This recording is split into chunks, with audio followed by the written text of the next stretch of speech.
আল্লাহর নবী সরকারে দো আলম যখন মদিনার প্রেসিডেন্ট, অথচ নবীজির ঘরে খাবার নাই।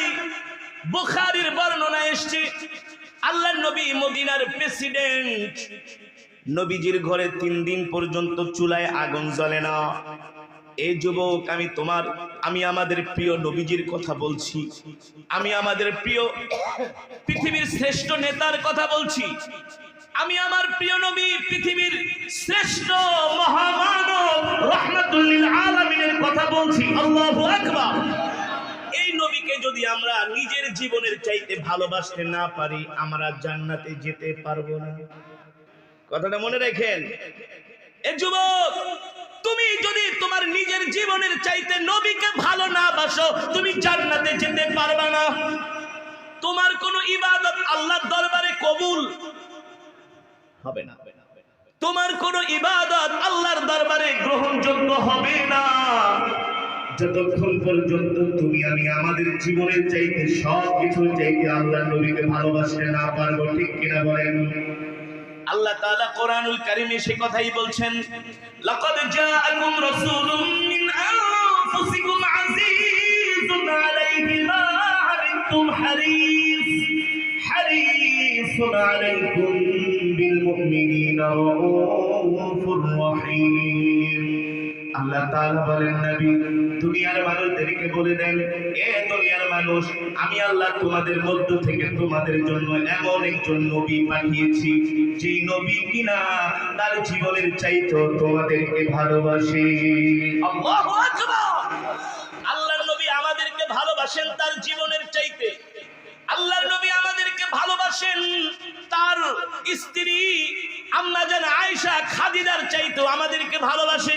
আল্লাহু আকবার। আল্লাহর নবী আমাদেরকে ভালোবাসেন হযরত ফাতেমার চাইতে। আল্লাহর নবী আমাদেরকে ভালোবাসেন হযরত হাসান হোসাইনের চাইতে। জিজ্ঞেস করতে পারেন, হুজুর আল্লাহর নবী আমাদেরকে হযরত ফাতেমার চাইতে কিভাবে বেশি ভালোবাসে? হযরত ফাতেমা তো হলো তার সন্তান। হ্যাঁ, হযরত ফাতেমাও তার সন্তান, আমরাও আল্লাহর নবীর রূহানি সন্তান। আল্লাহু আকবার। আমরা আল্লাহর নবীর রূহানি সন্তান। সে কথা আল্লাহ কোরআনে বলছেন, আন-নাবিয়্যু আওলা বিল মুমিনিনা মিন আনফুসিহিম ওয়া আজওয়াজুহু উম্মাহাতুহুম। এ নবী হলো তোমাদের রূহানি পিতা, আর নবীজির স্ত্রীরা হলো আমাদের রূহানি মাতা। আল্লাহু আকবার। এই যুবক, তুমি কার সন্তান চিন্তা করছো নাকি? তুমি হযরত মুহাম্মদ সাল্লাল্লাহু আলাইহি সাল্লামের রূহানি সন্তান। সুবহানাল্লাহ বলেন। তুমি হযরত আম্মা জান আয়েশা সিদ্দিকার রূহানি সন্তান। তুমি আল্লাহর নবীর সন্তান হইয়া তুমি গুনার কাজ করো, নাফরমানি করো, এটা তোমাকে মানায় না। কথা বলেন। আপনি যদি রাস্তা দিয়ে হাইটা যান, কোনো বেয়াদবি করেন, মুরব্বি ডাক দেয়, এদিকে আস, তোমার বাবার নাম কি? বলে আমার বাবার নাম অমুক। বাড়ি কোথায়? বলে তারাস। কোন গ্রামে? এই গ্রামে। আরে তুমি কার ছেলে তুমি জানো নাকি? এই যে তুমি আকামটা করলা, এই যে তুমি ফাউল কাজটা করলা, তুমি জানো না তোমার বাবা কে ছিলেন? বলে কি বলে না? আল্লাহর নবী রাহমাতুল লিল আলামিন হলো আমাদের রূহানি পিতা। আজকে আমরা মুসলমানরা সেই নবীকে অনুসরণ করি না, সেই নবীর আদর্শ আমরা মানি না, সেই নবীর কথা আমরা মনে করি না, সেই নবীর সুন্নাত আমরা মানি না, সেই নবীকে আমরা জীবনের চাইতে ভালোবাসি না। অথচ আজকাল কিছু মুসলমান আল্লাহর নবীর চাইতে এই দুনিয়ার নায়ক গায়িকাদেরকে বেশি ভালোবাসে। ফুটবল খেলোয়াড় নেইমারের, মেসির ছবি দেওয়া গেঞ্জি গায়ে পরে, মেসির কাটিং এ চুল কাটে, আছে কি আছে না? রোনাল্ডোর মতো স্টাইল কইরা চুল কাটে, সালমান খানের মতো স্টাইল কইরা চুল কাটে। অথচ যুবক, তুমি জানো না, এই যে তুমি খেলোয়াড়দেরকে অনুসরণ করতেছো, অনুকরণ করতেছো, নায়িকা গায়িকাদেরকে তুমি অনুসরণ করতেছো, অনুকরণ করতেছো, আল্লাহর নবী হাসরের ময়দানে তোমাকে প্রশ্ন করবে, তুই যদি আমার উম্মত হতি, আমি নবী টুপি মাথায় দিছি, তুই তো কোনোদিন টুপি মাথায় দেস নাই। কথা কথা। আমি নবী কিভাবে চুল কাটছি, তুই তো আমার স্টাইলে চুল কাটছ নাই, তুই চুল কাটছস মেসির স্টাইলে, নেইমারের স্টাইলে, রোনাল্ডোর স্টাইলে। কথা কয় না? কথা কয় না? তারা সে নাই, এমন পোলাপান নাই। সেলুনের জায়গায় কেচিটা ল, আমার চুলটা নেইমারের কাটিং দিয়া দে, মেসির কাটিং দিয়া দে, বলে কি বলে না? আবার এমন প্যান্ট পরে, প্যান্ট 14 জায়গা দিয়া সিরা। এ ভাই সিরা প্যান্ট পরছেন কে? ভাই এটাই স্টাইল। সিরা প্যান্ট পরে এটা বলে স্টাইল? এটা স্টাইল হতে পারে? এগুলো স্টাইল হতে পারে না। এগুলো মুসলমানের বাচ্চারা পড়তে পারে না, ঠিক কিনা বলেন? আমরা তো মুসলমান এমন হয়ে গেছি, এখন মুসলমান যুবকরা দাঁড়ায় দাঁড়ায় প্রস্রাব করে। কথা বলেন, করে কি করে না? আপনাদের এলাকায় নাই? এই যে একটু আগে আমি একটা হোটেলে, কেবল একটু আগে একটা হোটেলে নামাজ পড়লাম, অ্যারিস্টোক্র্যাট হোটেল। অ্যারিস্টোক্র্যাট হোটেল একটাও জায়গা রাখে নাই বৈশা প্রস্রাব করা, সবগুলা দাঁড়ায় প্রস্রাব করার জায়গা করছে। সবগুলো দাঁড়িয়ে প্রস্রাব করার জায়গা করেছে, বসে প্রস্রাব করার কোনো জায়গা করে নাই। আমি ম্যানেজারকে বললাম, এই মিয়া, তোমার মালিক কি এই হোটেল দিছে শুধু যারা দাঁড়ায় প্রস্রাব করবে তাদের জন্য? স্যার স্যার এই কথা কেন বললেন? তাহলে তোমার মালিক একটা মুসলমান হইয়া তার হোটেলের মধ্যে বসে প্রস্রাব করার জায়গা রাখে নাই। এগুলো হলো নামদারি মুসলমান, ঠিক কিনা বলেন? ওরা আল্লাহর নবীর আদর্শ মানে না, ওরা আখিরাতের চাইতে দুনিয়ার জিন্দেগিটাকে প্রাধান্য দেয়। আল্লাহর নবী ওই সমস্ত গরু খাওয়া মুসলমান যারা নবীর আদর্শ মানে না, চরিত্র মানে না, তাদেরকে আল্লাহর নবী হাসরের ময়দানে পরিচয়ও দিবে না, সুপারিশও করবে না। যে বলবেন, নবীজি আমি তো আপনার উম্মত, তুমি যদি আমার উম্মত হও, তুমি চুল কাটছিলা কার স্টাইলে? তুমি কি জিন্স প্যান্ট পরছিলা? তুমি টাইট ফিট জিন্স প্যান্ট পরছো, তুমি বৈশা প্রস্রাব করতে পারো নাই, দাঁড়ায় প্রস্রাব করছো। আমার উম্মত কখনো দাঁড়ায় প্রস্রাব করতে পারে না।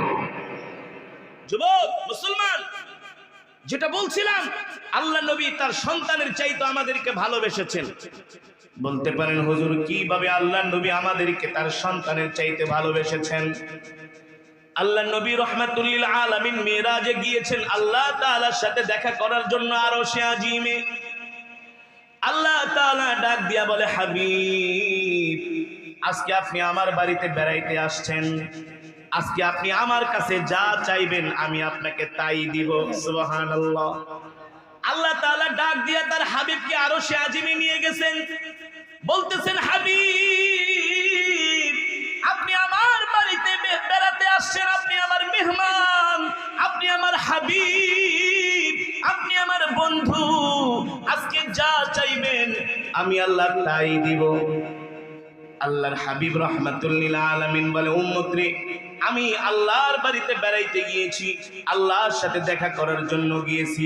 সেইখানে যায়া আমি আমার ফাতেমার জন্য কিছু চাই নাই, আমি আমার চাচা আব্বাসের জন্য কিছু চাই নাই, আমি আমার হাসান হুসাইনের জন্য কিছু চাই নাই, আমি আমার স্ত্রীদের জন্য কিছু চাই নাই। আল্লাহ তাআলা আমাকে প্রশ্ন করলেন, হাবিব ইসআল, হাবিব আপনি আমার কাছে চান, যা চান আমি আল্লাহ আপনাকে তাই দিব।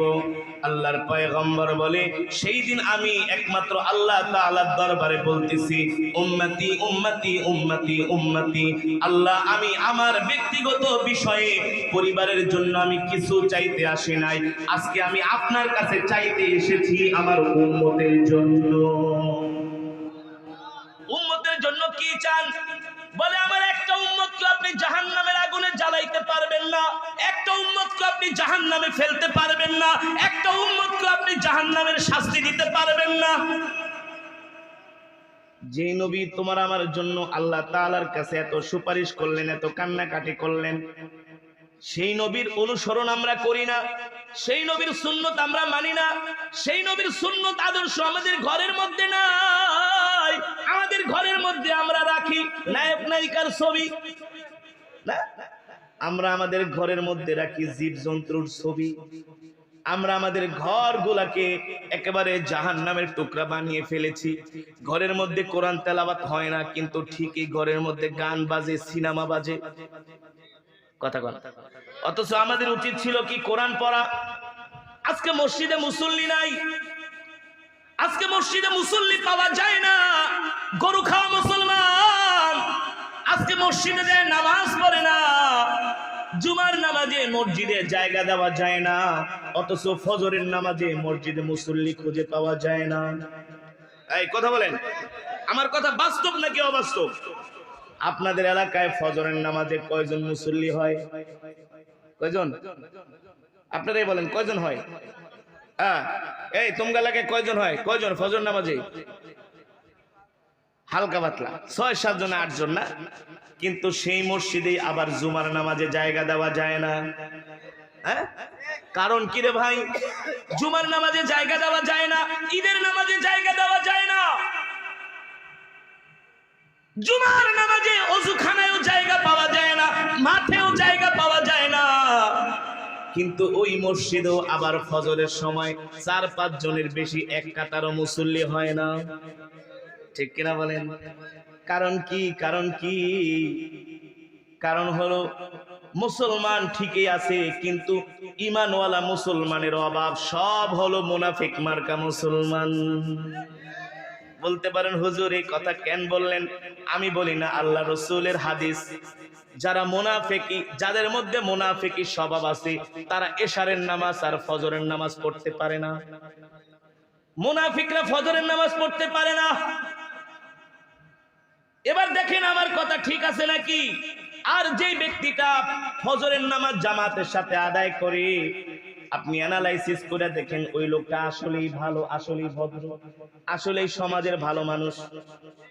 কথা বল। যদি এমন কোন কেউ থাকেন যে হুজুর ফজরের নামাজ পড়ে কিন্তু মুনাফিকি স্বভাব, না না না, রাসূলের হাদিস, যারা ফজরের নামাজ জামাতের সাথে পড়বে কখনো তাদের মধ্যে মুনাফিকি থাকবে না।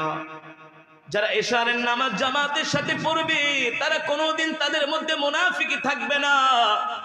তারা তাদের জীবনের চাইতে আল্লাহ আল্লাহ রাসূলকে ভালোবাসবে। ঠিক কিনা বলেন? আল্লাহর নবী সরকারে দো আলম আল্লাহ তাআলার কাছে বললেন, আল্লাহ আমার একটা উম্মতকে আপনি জাহান্নামে ফেলতে পারবেন না, শাস্তি দিতে পারবেন না। আল্লাহ তাআলা ডাক দিয়া বলে, হাবিব আমি আল্লাহ আপনাকে সুসংবাদ দিয়া দিলাম, আপনার একটা উম্মতকে আমি আপনার অনুমতি ছাড়া জাহান্নামে ফেলবো না। আল্লাহু আকবার। আপনার একটা উম্মতকে আমি জাহান্নামের আগুনে জ্বালাবো না। নবী,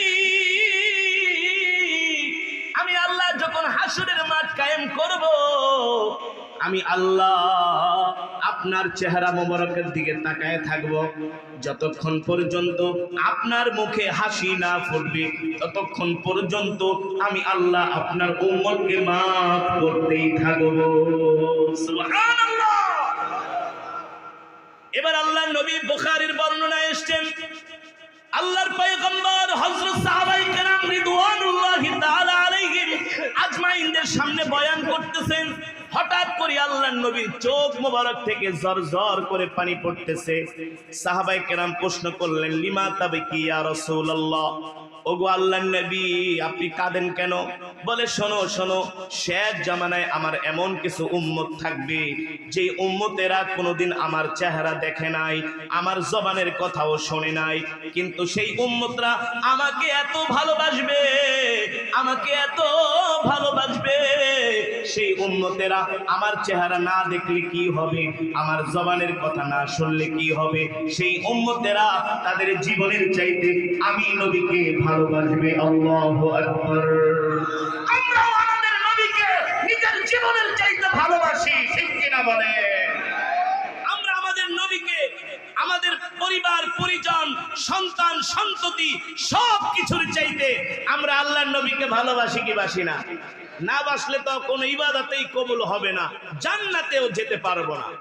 আল্লাহর নবী সেই কথাই বলেন, উম্মত লা ইউমিনু আহাদুকুম হাত্তা আকুনা আহাব্বা ইলাইহি মিন ওয়ালিদিহি ওয়া ওয়ালাদিহি ওয়ান নাসি আজমাইন।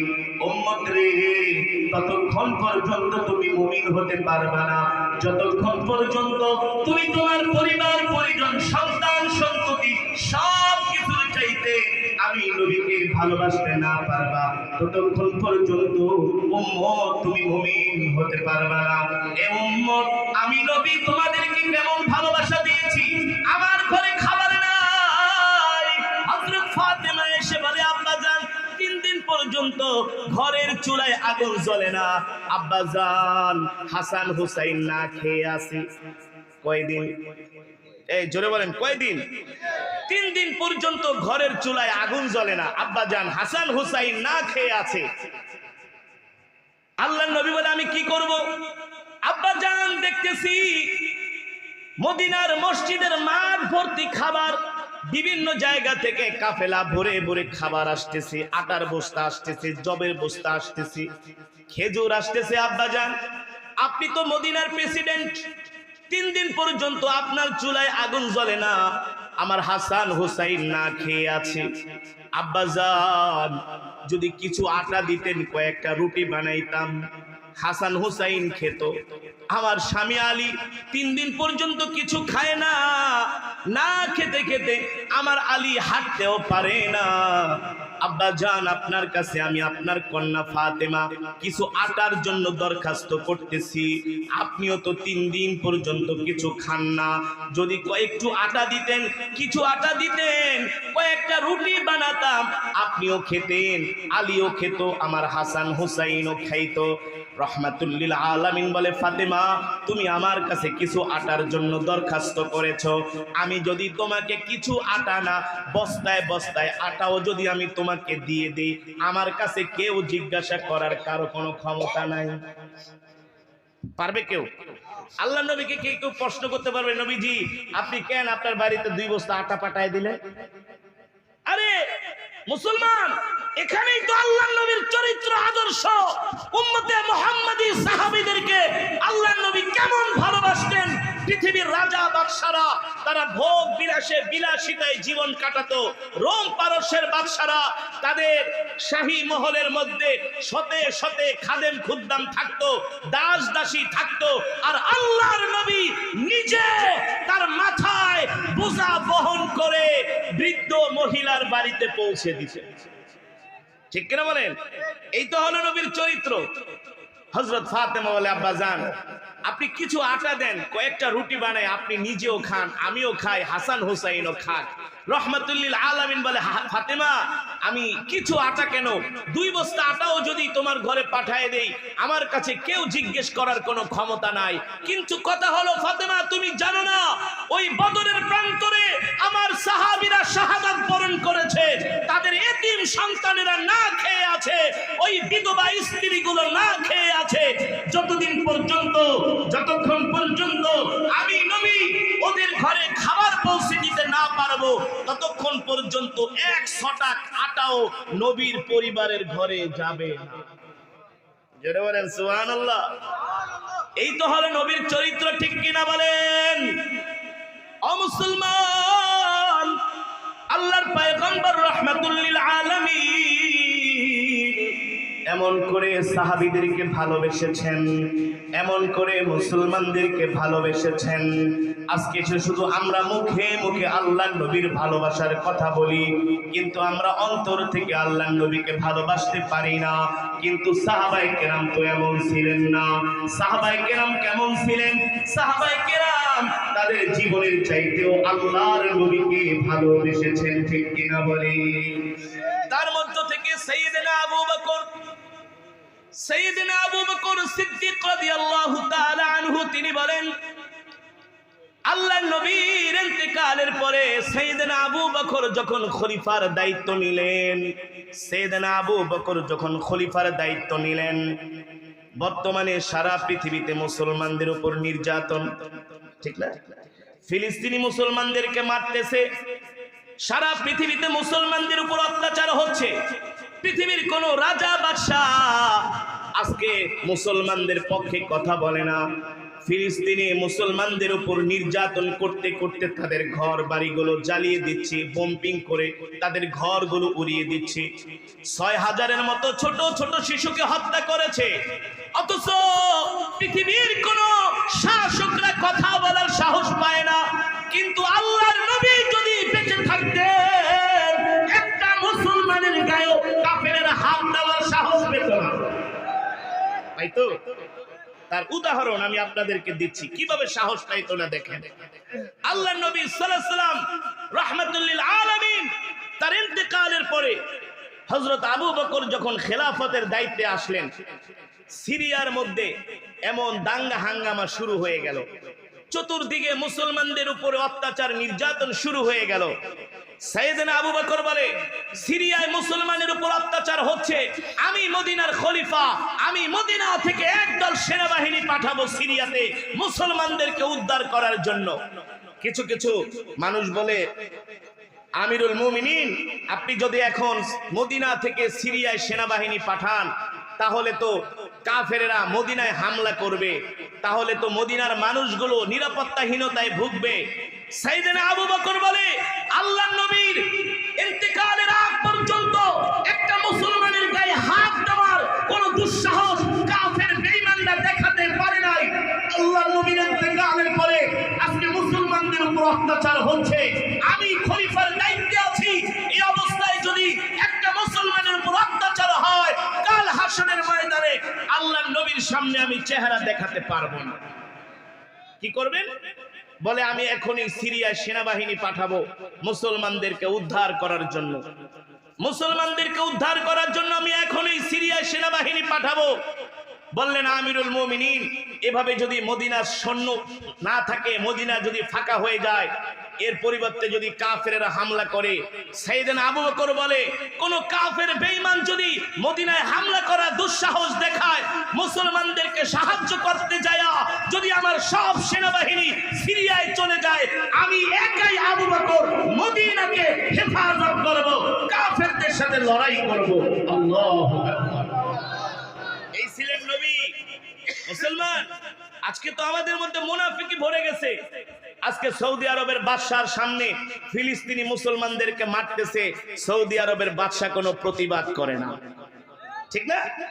আমিরাতের বাদশা, দুবাইয়ের বাদশা শেখ, তার সামনে মুসলমানদের উপর অত্যাচার হচ্ছে, আমিরাতের বাদশা দেখেও না দেখার ভান করে। আজকে সেই তুরস্কের প্রেসিডেন্ট এরদোয়ান, যেই এরদোয়ানের পূর্বসূরীরা, যেই এরদোয়ানের বংশধরেরা এই ফিলিস্তিন এক সময় তারা শাসন করেছিল, ওসমানীয় সালতানাতের অধীনে ছিল ফিলিস্তিন, জেরুজালেম। মুসলমানরা এই ফিলিস্তিন শাসন করেছিল, পুরো আরব রাষ্ট্র মুসলমান শাসন করেছিল। আজকে সেই তুরস্ক সরাসরি আমেরিকা ইসরায়েলের বিরুদ্ধে কোনো কথা বলে না, তারা গোপনে গোপনে বলে, আমরা গোপনে গোপনে তাদেরকে সাহায্য করব। গোপনে গোপনে যুদ্ধের ময়দানে হয় না। আপনি যদি মুসলমানের পক্ষে নেন তাহলে সামনাসামনি বলতে হয়, এতে করে কাফেরেরা ভয় পায়, ঠিক কিনা বলেন? সাইয়েদনা আবু বকর বলে নাই যে সিরিয়ায় আমি গোপনে গোপনে সেনাবাহিনী পাঠাবো। সাইয়েদনা আবু বকর বলছে, আমি সিরিয়ায় একদল সেনা পাঠাবো মুসলমানদেরকে উদ্ধার করার জন্য। যদি মদিনাতে কোনো কাফেররা হামলা করে, আমি আবু বকর একাই কাফেরদের সাথে লড়ে যাব। আল্লাহু আকবার। এমন ছিলেন আমাদের নবী। আর সাহাবায়ে কেরাম রিদওয়ানুল্লাহি তাআলা আলাইহিম আজমাইন, তারা আল্লাহর নবীকে নিজের জীবনের চাইতেও ভালোবেসেছেন। আজকে আমরা শুধু মুখে মুখে ভালোবাসি, আমাদের ঘরের মধ্যে রাসূলের সুন্নত পাওয়া যায় না, খাওয়ার মধ্যে রাসূলের সুন্নত পাওয়া যায় না, হাঁটার মধ্যে রাসূলের সুন্নত পাওয়া যায় না। এমন হয়ে গেছে আমরা মুসলমান, এক মুসলমান আর এক মুসলমানকে এখন সালামও ঠিক মতো দেই না, ঠিক না? মেহমান আসাটা আমাদের জন্য বরকত, রহমত, কিন্তু এখন আমরা অনেক মুসলমান হয়ে গেছি, আমরা বাড়িতে মেহমান আসলেও সহ্য করতে পারি না, ঠিক কিনা বলেন?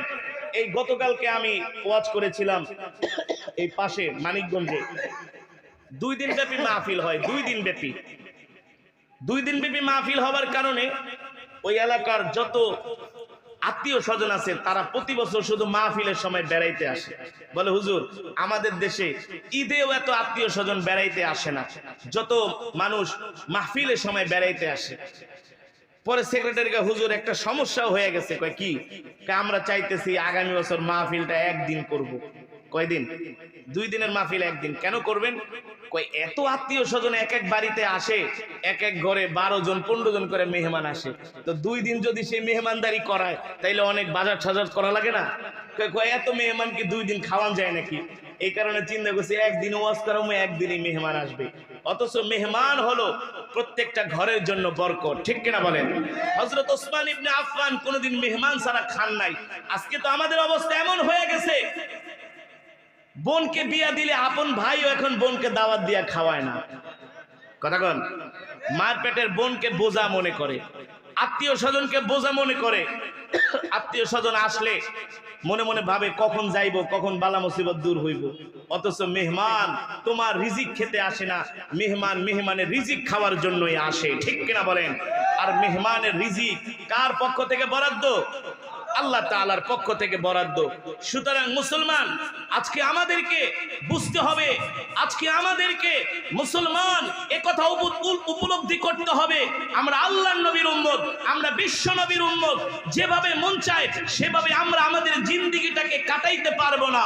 আমাদেরকে জিন্দেগিটাতে কাটাতে হবে আল্লাহ রসুলের আদর্শ অনুযায়ী, আল্লাহ রসুলের দিক নির্দেশনা অনুযায়ী, আল্লাহ রসুলের সুন্নত অনুযায়ী আমাদের জীবনটাকে কাটাতে হবে, আমাদের পরিবার সমাজটাকে সাজাতে হবে। আল্লাহ রসুল বলেন, মান আহাব্বা সুন্নতি ফাকাদ আহাব্বানি, মান আহাব্বা সুন্নতি ফাকাদ আহাব্বানি ওয়া মান আহাব্বানি কানা মাই ফিল জান্নাহ। আল্লাহর নবী বলেন, ও সাহাবীরা, আমার উম্মতকে বলে দিও, আমার যে উম্মত আমার সুন্নত মানবে, আমার সুন্নত চিন্তা করবে, আমার সুন্নত অনুযায়ী চলবে, আমি নবী সেই উম্মতকে ছাড়া আল্লাহর জান্নাতে যাব না। সুন্নত কি? আফসুস সালাম। এক মুসলমান আর এক মুসলমানকে সালাম দিবে। ও আতঈমুত তাআম, ক্ষুধার্তদেরকে খাওয়াতে হবে। লিনুল কালাম, আমরা এক মুসলমান আরেক মুসলমানের সাথে নরম ভাষায় কথা বলবো। এখন সমাজে মুসলমানকে সালাম দেয় না, সালাম দিলেও উত্তর নেয় না। একটু টাকা পয়সা হয়ে গেলে সালাম দিবেন, আসসালামু আলাইকুম কাকা, কাকার মুখ দিয়ে এখন আর ওয়ালাইকুম আসসালাম জোরে চুপ করে বয়ে থাকে, ভাব নিয়ে বয়ে থাকে। আবার সালাম দিলে মাথা ঝুঁকায়, মানে তো সালাম উত্তর আমি নিছি। আসলে এভাবে কি সালামের উত্তর নেয়? না, সালামের উত্তর নিতে হবে হাসি খুশি মুখে, ওয়ালাইকুম আসসালাম ওয়া রাহমাতুল্লাহি ওয়া বারাকাতুহু, হাসি মুখে সালামের উত্তর নিতে হবে। এখন বর্তমানে ছোটরাও বড়কে সালাম দিতে চায় না, ছোটরা বড়কে সালাম দেয় না। যদি ওই সালাম দাও না কেন, সালাম দিব না, আপনার কি, ঠিক কিনা বলেন? অথচ রসুলের হাদিস, ছোটরা বড়কে সালাম দিবে, বড়রাও ছোটকে সালাম দিবে।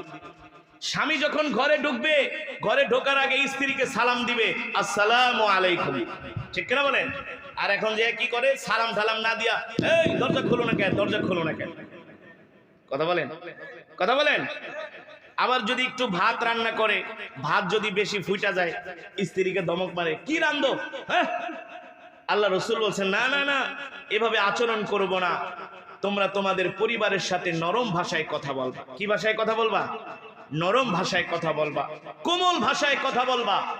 আজকে মুসলমান আমরা রসুলের সুন্নত থেকে দূরে সরে গিয়েছি, আজকে রসুলের আদর্শ থেকে দূরে সরে গিয়েছি, আজকে রসুলের আখলাক থেকে আমরা দূরে সরে গিয়েছি। সুতরাং সেই রসুলের সুন্নতগুলো আমাদের ঘরের মধ্যে জিন্দা করতে হবে। দস্তরখানা বিছায় ভাত খেতে হবে। কি বিছায়ে? দস্তরখানা বিছায় ভাত খাবো, আর পকেটের মধ্যে সব সময় মিসওয়াক রাখবো। কি রাখবো ভাই? মিসওয়াক করে আমরা নামাজ আদায় করব। রসুলের হাদিস, কেউ যদি 5 ওয়াক্ত নামাজে মিসওয়াক করে নামাজ আদায় করে, ইন্তেকালের সাথে সাথে আল্লাহ তাআলা তাকে বিনা হিসাবে জান্নাত দিয়ে দিবে, বিনা হিসাবে জান্নাত। আমি যদি এখানে আপনাদেরকে জিজ্ঞেস করি, কয়জন মুসলমানের পক্ষে পকেটে মিসওয়াক আছে, একটু বাইর করেন। 2-4 জন ছাড়া একজনও পাওয়া যাবে না, কথা কন। 2-4 জন ছাড়া মুসলমানের পকেটে মিসওয়াক নাই। এ কারণেই তো বললাম, আমরা মুসলমান এখন মুনাফিক হয়ে গেছি। যদি মুসলমানের মতো থাকতো, তাহলে জুমার নামাজে যেমন মুসল্লি হতো, ফজরের নামাজে একই মুসল্লি হতো। কথাটা কি খারাপ লাগতেছে? কষ্ট পাচ্ছেন? বাস্তব বলছি নাকি অবাস্তব? যদি জিজ্ঞেস করি, কয়জনের পকেটে টিস্যু পেপার আছে, টয়লেট পেপার আছে? 10-12 জন ছাড়া এই টয়লেট পেপার অনেকের পকেটে পাওয়া যায় না। পাবে কিভাবে? মুসলমান তো এখন আর প্রস্রাব করে ঢিলা লয় না, এখন তো যুবকরা দাঁড়ায় দাঁড়ায় প্রস্রাব করে, ঠিক কিনা বলেন? এই যে হোটেলের কথা বললাম, দাঁড়ায় দাঁড়ায় প্রস্রাব করে। ঢাকা থেকে চিটাগাং যাচ্ছি এক মাহফিলে, এখন দেখি একটা লোক ছোট্ট একটা বাচ্চা নিয়ে আসছে, আইসা ওই লোকটা হাইওয়ে হোটেলে, এরকম হাইওয়ে হোটেলে বিরতি দিয়েছে, এখন সে প্রস্রাব করতেছে। এখন তার প্রস্রাব করার পরে সে চলে যাচ্ছে, তার ছোট বাচ্চাটা এভাবে তাকায় তাকায় দেখে। এখন প্রশ্ন করে, বাবা তুমি কি দেখো? ওই যে আঙ্কেল দাঁড়া দাঁড়া প্রস্রাব করে, এটা আমি দেখতেছি। ওই যে আঙ্কেল দাঁড়িয়ে দাঁড়িয়ে প্রস্রাব করে, এটা আমি দেখতেছি। আজকে তো আমরা আমাদের সন্তানদেরকে মাদ্রাসায় পড়াই না, আলেমা বানাই না, আলেম বানাই না। এই কারণেই তো আমাদের সন্তানরা আজকে মাদকাসক্ত হয়ে যাচ্ছে, ঠিক কিনা বলেন? আমাদের সন্তানরা আমাদের কথা শুনে না। যদি বলে বাবা একটু বাজার করে নিয়ে আসো, বাজারের কথা বললে তুমি বুড়া মানুষ, তুমি বাজারে যাও, সারাদিন আজাইরা থাকে। কথা বলেন। সন্তানগুলো এমন বেয়াদব হয়ে যাচ্ছে, কারণ কি? এর মূল কারণ হলো ধর্মীয় শিক্ষা থেকে আমরা অনেক বেশি দূরে সরে গিয়েছি। ধর্মের শিক্ষা আমাদের মাঝে নাই। এ কারণে আজকে যে মহিলা মাদ্রাসার উদ্যোগে মাহফিল, আলহামদুলিল্লাহ, মহিষলুটি জামিয়া ইসলামিয়া মদিনাতুল উলুম হাফিজিয়া কওমিয়া মহিলা মাদ্রাসা, আলহামদুলিল্লাহ, মাদ্রাসার ছাত্রীরা কত সুন্দর করে কোরআন তেলাওয়াত করলেন। 3 জন বোন হাফেজা হয়েছেন। এই 3 জন বোন হাফেজা হয়েছেন, আলেমা হয়েছেন। আরো অনেক আলেমা আছে এখানে, আলহামদুলিল্লাহ, অনেক বোনের এখানে পড়াশোনা করে। আপনারা আপনাদের সন্তানদেরকে মাদ্রাসায় এনে ভর্তি করাবেন, কন্যা সন্তানদেরকে আলেমা বানাবেন, আলেমা। আরে ভাই, যে মহিলা সারাদিন টেলিভিশন দেখে, নাচ দেখে, গান দেখে, ওই মহিলার ঘরে কোনোদিন হযরত হাফেজের মতো আলেম জন্ম নিবে না। কথা বলে। যে মহিলা সব সময় ফেসবুক নিয়ে থাকে, ইউটিউব নিয়ে থাকে, স্টাইল জলসা দেখে, জি বাংলা দেখে, ওই মহিলার গর্ভে কখনো আলেম পয়দা হবে না। যেমন গাছ, কথা কন, যেমন গাছ তেমন ফল। যদি ভালো ফলের আশা করেন তাহলে গাছটাও ভালো হতে হবে, গাছটাও ভালো হতে হবে। শাইখুল হাদিসের মা কেমন ছিলেন, হযরত হাফিজের মা কেমন ছিলেন, খবর নিয়ে দেখেন। মুফতি ফজলুল্লাহ কামিনীর মা কেমন ছিলেন, আল্লামা শাহ আহমদ শফির মা কেমন ছিলেন, খবর নিয়ে দেখেন। তারা প্রতিদিন কম হলেও 3 পারা করে কোরআন শরীফ পড়তেন, তাহাজ্জুদের নামাজ ছাড়তেন না। আপনিও যদি আপনার সন্তানকে আলেম আলেমা বানাতে চান, আপনাকেও এমন করে ধার্মিক হতে হবে। আপনাকেও 5 ওয়াক্ত নামাজ পড়তে হবে, সকাল সন্ধ্যা কোরআন পড়তে হবে, তাহাজ্জুদ পড়তে হবে। কন্যা সন্তানদেরকে আলেমা বানাবেন। তাদের গর্ভ থেকে যারা জন্ম নিবে তারা হবে পৃথিবীর শ্রেষ্ঠ সন্তান, ঠিক কিনা বলেন? তারাই মানুষদেরকে দ্বীনের দিকে ডাকবে, কোরআনের দিকে ডাকবে, ইসলামের দিকে ডাকবে। এ কারণে ভাই, আমরা আমাদের সন্তানদেরকে এই মহিলা মাদ্রাসায় ভর্তি করাবো, তাদেরকে আলেমা বানাবো। এই মাদ্রাসার যাবতীয় যা দরকার আপনারা এই মাদ্রাসায় দান করবেন, এই মাদ্রাসাকে সহযোগিতা করবেন। আজকে মহিলা মাদ্রাসার অনেক বেশি দরকার, অনেক বেশি দরকার। আজকে মা বোনরা পর্দা ছাড়া হয়ে যাচ্ছে, আজকে তাদেরকে পর্দার মধ্যে ঢুকানো যাচ্ছে না। আজকে মা বোনেরা পর্দা করে রাস্তায় বের হতে চায় না, তারা পর্দা ছাড়া রাস্তা বের হতে চায়। অথচ মা বোনেরা জানে না নামাজ পড়া যেমন ফরজ, হজ করা যেমন ফরজ, যাকাত দেওয়া যেমন ফরজ, পর্দা করাও তেমন ফরজ। পর্দা করাও তেমন ফরজ। এই মহিলা মাদ্রাসার ছাত্রীদের একটা নখও দেখতে পারেন, ঠিক কিনা বলেন? একটা নখও দেখার সুযোগ নাই, তাদের চোখও দেখার সুযোগ নাই। তারা এমন করে পর্দা করে, এমন করে পর্দা করে। আজকে শুধু এক এক ইউনিভার্সিটিতে, কলেজে, স্কুলে ছাত্রী ধর্ষণ হয়, হয় কি হয় না? আজকে ধর্ষণ হওয়ার মূল কারণ হলো পর্দা নাই, পর্দা নাই, পর্দা নাই, ঠিক কিনা বলেন? আপনি যদি বাজার থেকে গজার মাছের শুটকি আইনা বিড়ালকে বলেন, এই বিড়াল, এই শুটকিটা এখানে রাখলাম, সকালবেলা ভর্তা করে খামু, বিড়াল এই শুটকির দিকে যদি তুই নজর দেস তাইলে কিন্তু তোরে ফাটায় ফালামু। বিড়াল আপনার কথা শুন না, ঘাড় একটা লাড়া দিয়ে করবো, ঠিক আছে তুমি ঘুমাও, তারপর দেখা যাক তোমার শুটকির অবস্থা কি হয়। কথা কয় না, কথা বলে না? বিড়াল বলবে ঘুমাও, তারপর দেখি তোমার শুটকির অবস্থা কি হয়। আপনি ঘুমাইবেন আর বিড়াল যে আশেপাশে সব বিড়ালকে বলবে, এই দোস্ত সব আজকে আমার মালিকের বাসায় আবি। কেন? আজকে ঈদের পার্টি, কি হইছে? মালিকে গজার মাছের শুটকি আনছে। কয় ঢাইকা রাখে নাই? কয় না। কেমনে রাখছে? কয় উদাম রেখেছে। কয় ঢাকনা ছাড়া রাখছে। এক বিড়াল আরেক বিড়াল, তাহলে কাম হইছে। এলাকার সব বিড়ালগুলো আয়া দেখবেন রাত্রবেলা ওই ডিব্বাটা টাইনা খাটের নিচে নিয়া শুটকি গুলা খায়া তারপরে ডিব্বাটা লাথি মেরে ঘরে ফালায় যাবে। আপনি সকালবেলা এখন শুটকি ভর্তা করবেন, যায় দেখেন ডিব্বার ভিতরে কি নাই, কি নাই। খাইছে কে? বিড়ালে। বিড়ালকে আপনি ধমক মারছে? ধমক মানছে আপনার? আপনাকে ভয় পাইছে? পায় নাই। শুটকিটাকে যদি আপনি হেফাজত করতে চাইতেন, শুটকি যাতে বিড়াল খেতে না পারে সেই ব্যবস্থা যদি আপনি নিতে চাইতেন, তাহলে ওই ডিব্বার মুখ, সেই ডিব্বার মুখায়, ডিব্বার গোড়ায় একটা মুখা লাগায় দিতেন, মুখের ভিতরে কিছু দিয়ে বাদ দিয়ে রাখতেন, তাহলে বিড়ালের বাপেও শুটকি খাইতে পারতো না। ঠিক কিনা বলেন? ঠিক উদাহরণ এমনই, মহিলাদেরকে যদি, মা বোনদেরকে যদি ঘর থেকে পর্দা ছাড়া বের করেন, কিছু দুশ্চরিত্র বিড়াল তো আশেপাশে আছে না, কিছু কুলাঙ্গার, ওরা তো তাকাবেই, ওরা তো তাকাবেই। ওদের মধ্যে দ্বীন নাই, ইসলাম নাই, জাহান্নামের ভয় নাই, কবরের ভয় নাই। ঠিক কিনা বলেন? ওরা তো তাকাবেই। তাহলে কি করতে হবে?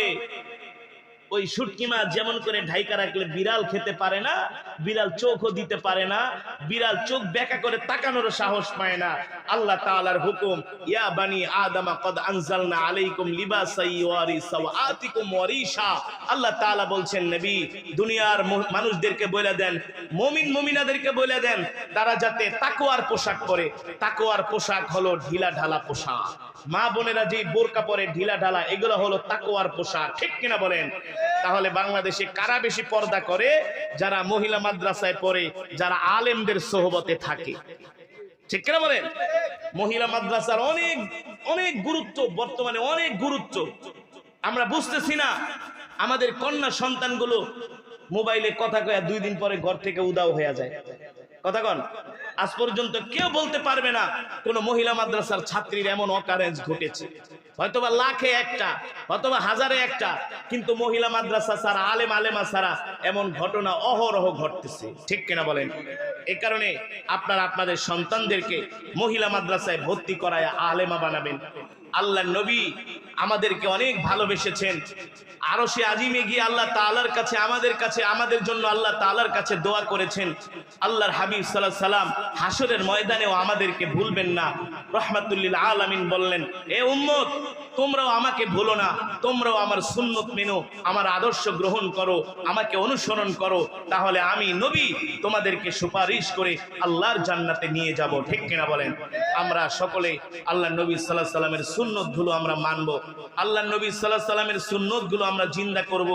আমরা আমাদের ঘরের মধ্যে, পরিবারের মধ্যে, সমাজের মধ্যে রসুলের সুন্নতকে আমরা জারি করে দিব, চালু করে দিব। আজ থেকে আমরা ভাত খাবো তো দস্তরখানা বিছায় ভাত খাবো, প্রস্রাব করে আমরা ঢিলা কলপ ব্যবহার করব। 5 ওয়াক্ত নামাজ আমরা মিসওয়াক করে 5 ওয়াক্ত নামাজ আমরা আদায় করব। রাজি আছেন ইনশাআল্লাহ? রাজি আছেন ইনশাআল্লাহ?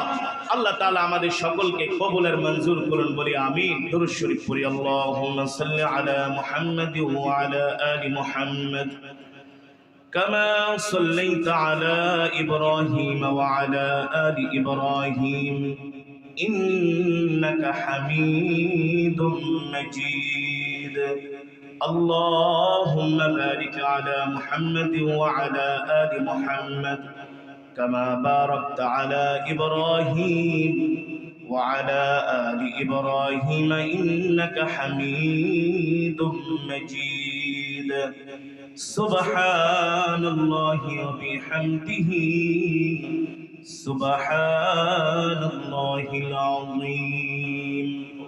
এলাকার যত মুর্দেগান মুসলমান কবরে শুয়ে আছেন, আমরা সকলের জন্য প্রাণ খুলে দোয়া করব ইনশাআল্লাহ। আল্লাহুম্মা আমিন। আলহামদুলিল্লাহি রাব্বিল আলামিন والصلاة والسلام على سيد الأنبياء والمرسلين وعلى آله وصحبه أجمعين ربنا ظلمنا أنفسنا وإن لم تغفر لنا وترحمنا لنكونن من الخاسرين ربنا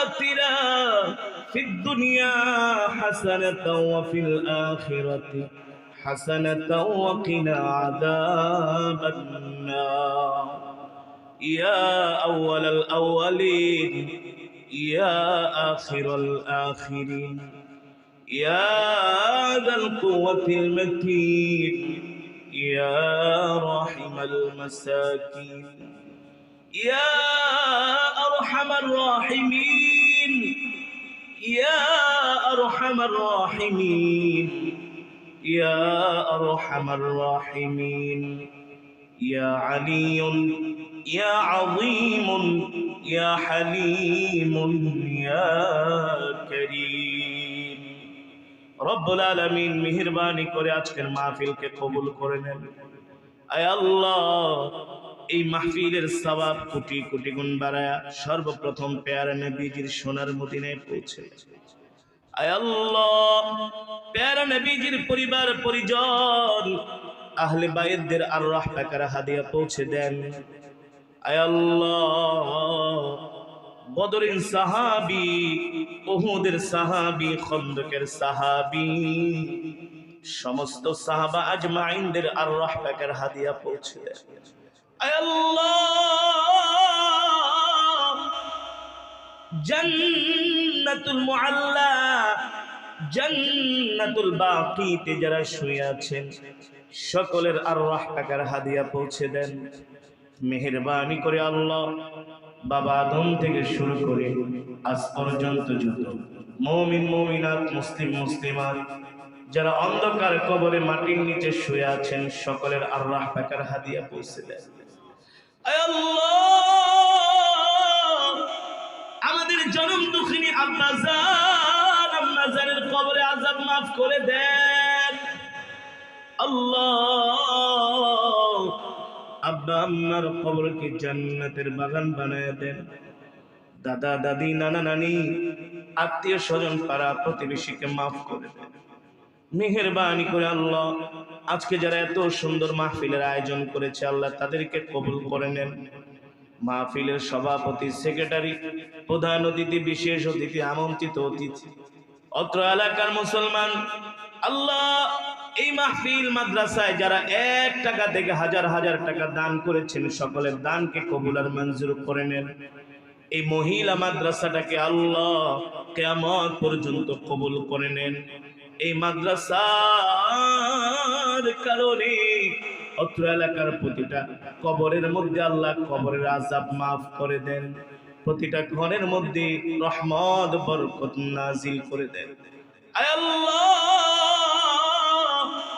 অনেক মা বোনেরা হাত উঠিয়েছে মা বোনদেরকে maaf করে দেন আয় আল্লাহ মা বোনদেরকে maaf করে দেন মা বোনদেরকে পর্দা করার তৌফিক দেন 5 ওয়াক্ত নামাজ আল্লাহ সঠিক টাইমে আদায় করার তৌফিক দেন মেহেরবানি করে মালিক যে যে উদ্দেশ্য নিয়ে হাত উঠিয়েছি সকলের মনের নেক আশাগুলো পূর্ণ করে দেন যারা অসুস্থ সুস্থতা দান করে দেন আল্লাহ গুনাহের কারণে নাফরমানির কারণে আল্লাহ আমাদেরকে বড় বড় অসুখ দিয়েন না বালা মুসিবত দিয়েন না اللهم إني أعوذ بك من البرص والجنون والجذام ومن سيء الأسقام اللهم إني أسألك علما نافعا ورزقا طيبا وعملا متقبلا اللهم اكفني بحلالك عن حرامك وأغنني بفضلك عمن سواك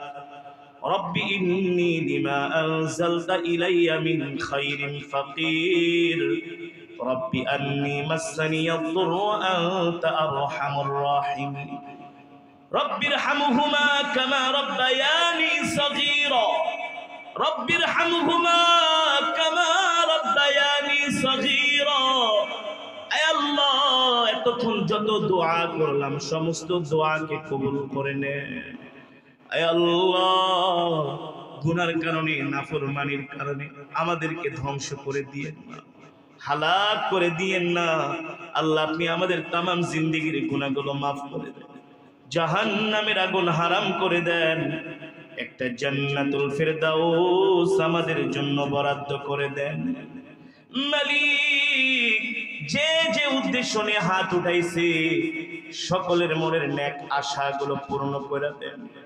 আজকের মাহফিলে যারাই উপস্থিত হয়েছে আল্লাহ আপনি সকলের জিন্দেগির গুনাহগুলো মাফ করে দেন। আল্লাহ আমাদেরকে হেদায়েত নসিব করে দেন। আল্লাহ মেহেরবানি করে ফিলিস্তিনি মুসলমানদের উপরে রহম করেন। আল্লাহ ফিলিস্তিনি মজলুম মুসলমানদেরকে আল্লাহ যারা শাহাদাত বরণ করেছে তাদের কবরকে জান্নাতের সুউচ্চ মাকাম দান করে দেন। আল্লাহ যে সমস্ত মুজাহিদরা জিহাদ করতেছে আল্লাহ আপনি তাদেরকে রহমতের চাদর দিয়ে ঢাইকা দেন। আয় আল্লাহ আমার ভাইদেরকে গায়বী সাহায্য দান করেন। যে ইসরায়েল ইহুদিরা আল্লাহ মুসলমানদের উপর অত্যাচার করে ওই ইহুদিদেরকে আপনি ধ্বংস করে দেন, ইহুদিদেরকে হালাক করে দেন। ইয়া আল্লাহ ইহুদিদের দেশকে আল্লাহ আপনি মাটির সাথে মিশিয়ে দেন। আল্লাহ সারা পৃথিবীর মুসলমানদেরকে এক হওয়ার তৌফিক দেন। সারা পৃথিবীর মুসলমানদেরকে এক হয়ে আল্লাহ জিহাদ করার তৌফিক দেন। রব্বিরহামহুমা কামা রাব্বায়ানি সগীরা। ربنا آتنا في الدنيا حسنة وفي الآخرة حسنة وقنا عذاب النار. ربنا هب لنا من أزواجنا وذرياتنا قرة أعين واجعلنا للمتقين إماما. سبحان ربك رب العزة عما يصفون والسلام على المرسلين والحمد لله رب العالمين.